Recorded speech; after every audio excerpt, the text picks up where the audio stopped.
Well, I will call the, can't believe it, October Park Board order. The first item on our agenda is the minutes from our last meeting. Are there any changes, corrections, or omissions that anyone saw? If not, all those in favor say aye. Aye. Aye. Aye. Carried. The Sorry. have on our, what? Motion, Pat. What, Deb? Did someone make the What's that? motion? I would like to make the motion to approve the minutes. Oh, you. I'll second. There, that's better. all those in favor say aye. Aye. Aye. Aye. You must have heard me. I said that you all the questions, but we'll, first item we have on the agenda is with the with the sailing club. Mike, you want to take that? Actually, Pat, it's the new business. It's discuss athletic field reservation fee structure, and I'll take it. I'm sorry, sir. I found the agenda. I'm sorry. Can't be on Zoom and my laptop at the same time. That's fine. So, okay, this basically cropped up from, like I said in the issue sheet, a lot of area facilities in the region were closed down. A lot of the fields weren't being utilized in other communities, and so between myself and Deb, we were fielding a lot of phone calls from organizations outside the city asking for field usage, so on and so forth. And it put a lot of pressure on our facilities, and we had to turn a lot of people away just because our fields were being utilized by our local organizations, Hudson Boosters, Sandpipers, some other local teams. And so talking to Hudson Boosters, who utilizes Grandview Park often, they told us about the school's model for reservations and for fees, and reached out to the school district, got their reservation fee structure, their policy, so on and so forth, and they charge for both practices and games. So whenever an organization is on one of their fields, they're being charged. And so this really hasn't been a policy in the past for the city. We've mainly just charged for game time use and tournament use. Practices have been typically free of charge just because we're not out there prepping the field, so on and so forth. So, to be consistent, I'm thinking about this, and as we move forward, it'd probably be a good idea. I mean, we don't have to mirror exactly what the school district is doing, but I think it would be a good idea, and I recommend that we would look at doing some sort of fee structure and reservation policy similar to the school district, so that the governmental bodies in the city are consistent with one another. As we might not want to charge as much as they do, because I don't, I want our facilities to be accessible to anybody who wants to use them.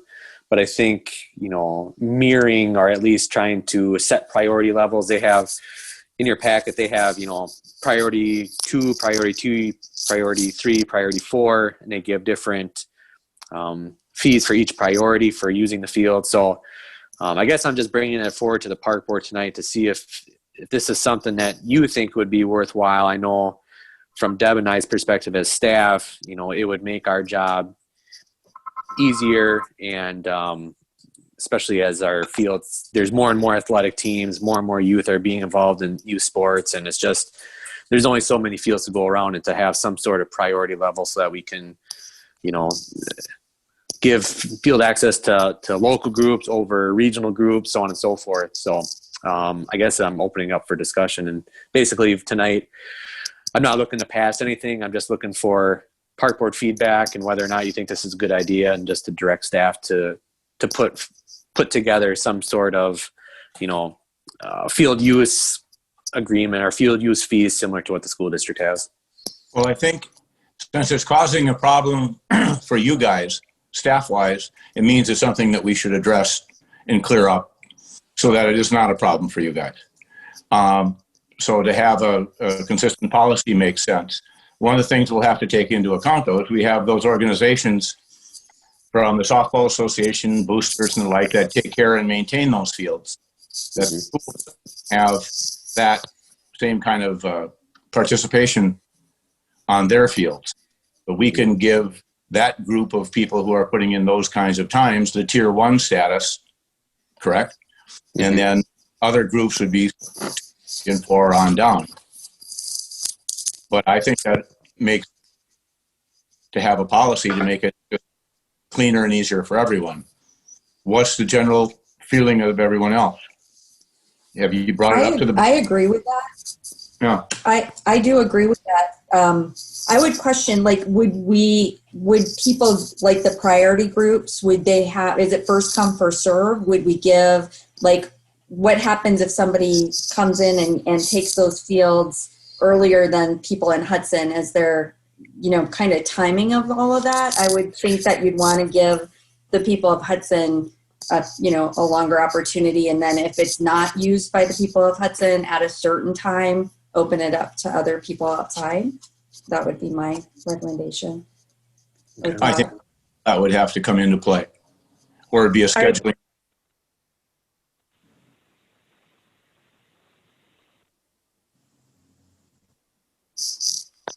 Did we lose everybody? No, you came back. Okay. No, I agree, Karen. I think maybe, having like the month of April or the month of March and April, having those local organizations with kids in the Hudson School District have, first scheduling priority. And then, come May 1st, we opened up to priority 2, and June 1st, priority 3. And then at that time, I would highly doubt that we would have very much available just because of, the demand for the fields. So, but I agree with you. So, quick question: how does it work now? If I guess my past experience is like Hudson Booster baseball. If they need to use a field or lacrosse, or I guess whatever the sport is, don't they usually have their whole, we'll just say, schedule in front of them when they sit down with you guys and schedule their fields? Is it, every Tuesday and Thursday is practice type thing, or? Yep. So right now, and Deb, correct me if I'm wrong, but it was kind of a given that was it Saturday night or Sunday night or Friday night was adult softball, correct? Yeah, it was usually, Deb? yeah. Yep, you there? Okay. Yep. And then Hudson Boosters, they were kind of second in line, and they got whatever the adult softball league didn't take, and they kind of scheduled Grandview Park as an internal organization, and kind of everything, Dave is his name, Dave O'Brien. What's his last name? Deb. And Dave O'Brien has been helping out the last couple of years, helping schedule fields. We haven't been doing it internally. Boosters has been kind of taking care of that. The problem came, Mike, is when, Woodbury didn't have any fields, and there were teams from Minnesota like calling us and saying, hey, we'd like to schedule some field time over in Hudson. And it's like, well, Booster, and it just became kind of this, we don't have anything written down. It's always been kind of, handshake or verbal agreements, or this is the way it's been done in the past. And so I just trying to formalize something so that I can actually point to a document to these organizations, say, here's our priorities, and so on and so forth. Yep, absolutely back you on that. And to echo what Pat said, if this is causing you issues and there's a streamlined way that you guys can come up with it that works for you, and then also just, like you said, gets the fields, we want people to use them. I fully support that. And fees wise, I guess, again, leave that up to you guys. How you think that works. Obviously, the more maintenance, the more use, the more maintenance type thing. But definitely come up with a plan that works best for you guys. I'll chair a committee with you, Rose, and we can, with other parts, come up with a policy and the like with you, and run it past our main organization, their feedback on it, and then bring it back to the park board for adoption. Okay. Yeah, that sounds great. Who else would like to be on that?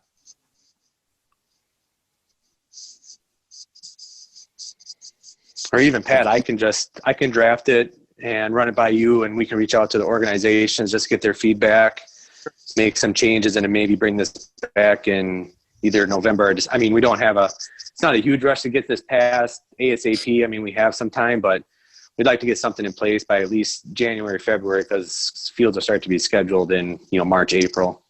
Mhm. Sure. Okay, well, that's just, you get into I was just going to say, I would echo the comments here. I think it makes sense to make it more formal. I think it makes sense kind of how the school district laid out the different tiers, and the timing stuff Karen's talking about makes sense to me. And also just the priority of the local folks in Hudson, right? The kids, the boosters, the nonprofits. I think the local folks really need the first shot at all this before we're, bringing in folks from other cities and things. So I would totally support the move you're talking about, Michael, and look forward to, if you need help, reach out to myself as well. Good. But I think, I think it's going in the right direction. So. Okay, great.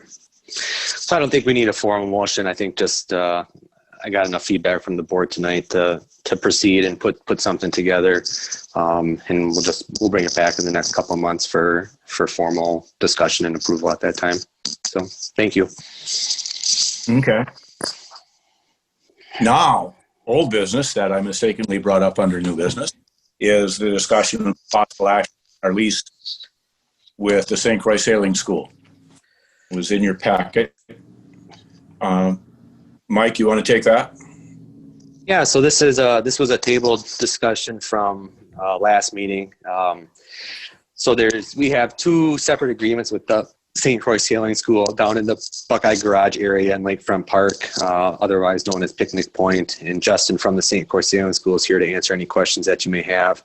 But for the first item under old business, the proposal is to extend the lease agreement with the actual use of the park itself for the St. Croix Sailing School to continue to hold their lessons down there. They currently utilize basically south of the playground. They have a shed there. They hold some of their outdoor classes there, and then they'll kind of carry their dinghies over to the Lakefront Park boat launch. So they have a physical lease space on that portion of the park to operate their classes, and they're looking for an extension for the next 3 years to lock in, just so they can increase their programming level, so on and so forth. So they're looking for a lease agreement from January 1st, 2021 to January 1st, 2024. Our background with that wasn't our original, when they moved over to that corner and we leased them the spot, wasn't it originally we went year by year and then it was going to move out to a longer agreement from there? Yeah, that was a thought. I know at the beginning of their using of that space, there was, I wouldn't say skepticism, but they just wanted to see, the board and other, members of the community just want to see how it work out, and we've had a really good working relationship with the St. Croix Sailing School, and I have no problems with extending this from a 1 year to a 3 year lease. I think it helps them out with staffing, with programming, and just for reassurance that they know that they have a spot. And I mean, they're getting a lot of participants there. They're getting a lot of kids out on the water that typically wouldn't have access to the water. And being a river town, I think that's really important to have. And they do a great job of keeping the park in good orderly condition. I've been here for 2 years and I haven't gotten one single phone call complaining about the St. Croix Sailing School and what they're doing down there. So it's been a really good partnership with them up to this point. I'd have to echo that. They've been a great addition to our parks. Mike, do you need two separate resolutions on the two recommendations? Yeah, so Yep. I'll two separate lease agreements, so we'll keep them separate, yes.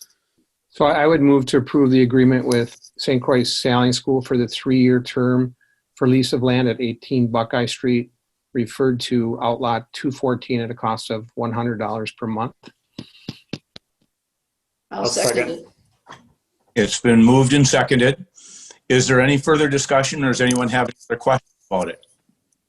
I just really support the work, Justin, that you guys are doing, and I think it's a huge asset in our community. I think it's a great opportunity for kids. So I love the partnership that sort of we have going. Thank you. Yeah, it's a great program. So, hearing no further questions, Chair will call the question. All those in favor signify by saying aye. Aye. Again, motion carried. I will have a resolution for the second half. So the Yep. second half, I believe, is I would move to approve the lease agreement for St. Croix Sailing School, for the use of Buckeye Garage for winter storage, beginning in December 1, 2020 through April 1, 2021, for the cost of $100 per month. I'll second that. It's been moved and seconded. Is there any further discussion, or does anyone have any questions of staff yet? If not, the chair will call the question. All those in favor signify by saying aye. Aye. Aye. Again. Motion carried. It's great to have the sailing school down there. Like Mike said, I never have heard one complaint over the entire time that they've been there. They keep everything clean, and they're a good set of eyes for us in the park, and a good presence for the whole community in the park and on the river. So it's great to have them. Are there anything that you want to add to that, Mike, or that the sailing school would like to add? Thank you very much. What we do has touched me personally. I know that's many of you have heard it before with my own family.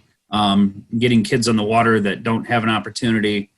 We have a lot of exciting things coming up this next year. My wife has actually taken over the director part. She's a University of River Falls staff and has a lot of leadership experience. We've brought in a couple new fundraisers and some new board members. We ended up getting a 26-foot boat donated. Wow. That was, it's a very nice 26-foot Capri. It's a wonderful gift. Gentleman that bought that owns Cozy Corners bought a slip, and the boat came with it, so he just gave it to us. We're hoping to work with the Y for a senior program. Last couple of years, we've tried to get them out, and we have J22s, which were more of a race boat, pretty small boat, no lifelines, no head. So this 26-foot boat will really help us extend our program for adults and seniors. That program funds the scholarships for the youth that can't make it. So their parents can't afford to send them. We don't ask for any approval. If somebody asks us for access to the water, we make sure that they get it on one way or another. We also have a junior mentor program for kids 14, 15, 16 to start working and start learning how to work at camps as far as the older kids. It's a remarkable program, and if you guys ever want to see us in operation or want to get on the water, I would absolutely love to have each and every one of you down there at any given time. Thank you for your support as well. Great. How many kids do you have over the course of the summer? We put about 155 kids through. This year we had some staffing deals. Kids went back to college or back and forth. So we put about 140 through this year, which was amazingly surprising because, with COVID and everything else, we put a lot of programs in place. We didn't think anybody would come. It was such an outreach for the parents. It was huge for the kids to get out of the house. A lot of the other programs, a lot of the other sports were canceled. And it was pretty remarkable to see them down there and get them out of the house. So in 11 years, we've put, 155 to 200 kids through a year. We've touched 2,000 something children and got them on the water. We also have high school sailing, which we compete with the other schools around the Twin Cities. White Bear Lake has a couple schools, Wayzata, Minnetonka, and then Minneapolis Sailing Center has a bunch of kids there. Allows our kids to compete through the program. And hold on, sorry guys. allows our kids to compete with other kids in the area. We're trying to get the Hudson High School team going. Stillwater, we're working with them. And we're also working with River Falls to get high school teams going. We're working with University of River Falls to try to get their athletic department to come down and work with us so we can get counselors in the summertime. And no, that's it. Sorry, guys. FedEx is here to pick up a machine. So it's a pretty amazing program. And, you know, we put some kids through that have, you know, that are on the spectrum, and seeing kids that it's really amazing to me, see kids take a boat that, you know, sometimes struggle, and they take an Opti from the beach over to Beer Can Island. It's really, really impacts me personally to make sure and make sure that this program is going for those guys as well. Hey, Justin, I have a quick question for you. Yes, sir. We can talk about it later because you guys are, you know, I'm also on the board at the marina. So kind of, you know, you guys have been great neighbors. The 26-foot boat, you said that you're going to keep at the marina. What dock is that on? Is that on A? We're not going to keep it on the marina. Okay. That bought the slip is going to put a motorboat in there next year. Gotcha. Okay. I just wanted to make sure we kept both rules straight. So it sounds like you've already thought of that. So good. Yes. Fantastic. Mike Mrose, do you want to give us our project updates going into fall? Yeah, I just got a couple of them here. Obviously, October, we're in October, so we're starting to kind of shut down some of our facilities and starting to winterize them. Staff will be doing that over the course of the next couple weeks. Now that we are in October, Burton Park has freed up. And so you'll see some motion there, you know, in the month of October, early November, some site excavating as far as moving that current baseball field, kitty corner, taking down some of the fencing, putting up new fencing, the boards, so on and so forth. So that's going on. And then obviously the restroom pavilion up at Grandview Park is still a work in progress. Excel Energy reached out to me today. They're looking to come in and install the service. They got a board in from Carmichael Road. It's just coordinating that with the electrical contractor that's building the structure. That's the sub on that building. So, yeah, other than that, I mean, all the summer help, like Justin is saying, gone back to school, gone off to college. So we're kind of thin in the parks department. We had some full-time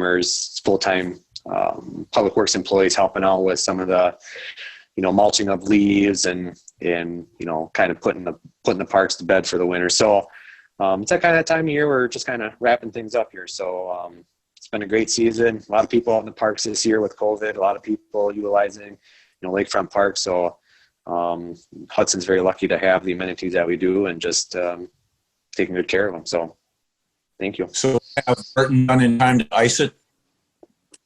Yep. So the permanent boards, it's iffy if they're going to be installed this fall yet. And if that's the case, we'll still do the site excavating. We'll put up the temporary boards. I mean, we'll have hockey rink and skating rink there. It's just a matter of how fast they get our permanent boards through the manufacturing line and get them here. So the company that we're going through, they said it's probably 50-50. So we have a plan in place to put up the old ones just in case, but all the site work will be done and the fencing work will be done. So it's just a matter of whether or not we have the permanent board installed or not, or just use the portables this one last time. Okay. Thanks for your work, Mike.